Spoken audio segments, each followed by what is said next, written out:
What's good, people? Thank you as always for passing by the channel. Much appreciated. Hit that subscribe button if you guys are new. Still haven't fixed this. Lazy more than anything, just lazy. All I need is a bit of super glue. All I need is a bit of super glue, and too lazy to even do that. All right, let's talk George Groves. George Groves has announced that he is retiring from the sport of boxing. Straight off the bat, I think it's a good decision, a brave one, because I still think George Groves could continue and compete against some of the guys at 168, but he's decided to hang up his gloves, which is never an easy decision. There was some talk about him possibly going to light heavyweight. Shane McGuigan done an interview, I think it was with Boxing Social the other day, and he spoke about maybe George Groves struggling to make the 168 limit, and that there was talks about him going to light heavyweight. That would have been disastrous for me.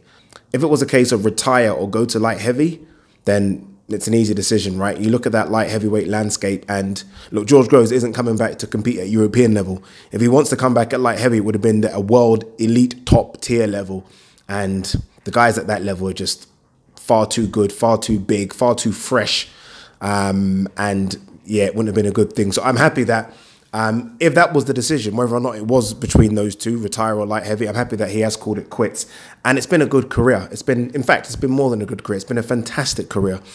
There are guys out there that don't even get to Southern area level. George Groves, English, British, Commonwealth, I think European, and then world, right? He's won all the belts you can win. He's had the big fights as well. And even in the ones that he's lost, he was still a participant in a massive, massive occasion. That Carl Froch at Wembley was just as epic as it comes. And although we lost that fight, he can have immense pride that him and Carl Froch were able to sell, what was it, just over 80,000 tickets for a big super middleweight clash. And it's weird because now we associate Joshua with Wembley, but in terms of the new Wembley, it was Carl Froch and George Groves that opened the doors for these big Wembley fights. I was thinking about what would be his proudest moment, like his biggest achievement. Obviously, he came up short twice for a world title shot and then won it third time lucky. Obviously, came up short against Carl Froch and then Badou Jack, and then won it on his third attempt. He had that big fight against James DeGale early on in his career at the O2 Arena. And then his fight before the last one, he had that big fight against Chris Eubank, right? So I was thinking, what would have been his most satisfying win? James DeGale, Chris Eubank, or the world title? I'd probably put it in order of world title first, just because, again, it was third time lucky, although he didn't win it against one of the elite, right? If he won it against Badou Jack or Carl Froch, it would have been a bit bigger. But I still think you have to put the world title first. I'm going to put Chris Eubank Jr. second, because a lot of people going into that fight actually favoured Chris Eubank Jr. And I think they maybe forgot how good George Groves was. I'm included in that.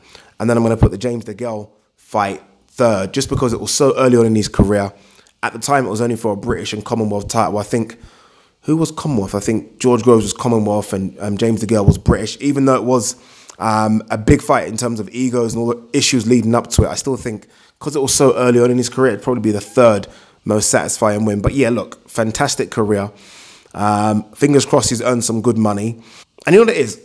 And this is where I go back to the part about saying it would have been tough for him to hang his gloves up. Because at 168, not a light heavy, but at 168, I still think he can compete. And there are still money fights out there for him, right? The winner of James DeGale versus Chris Eubank would be a good money fight for him.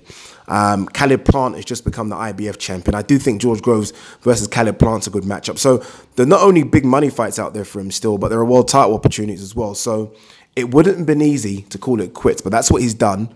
And again, I'm happy he done it. The way in which Callum Smith blasted him out, his punch resistance probably gone a little bit. The shoulder injury as well. Did he really recover for that fully, or was it a case of he just wanted to take that fight because the prize money on offer was so big? But glad he's called it quits. He can be immensely proud.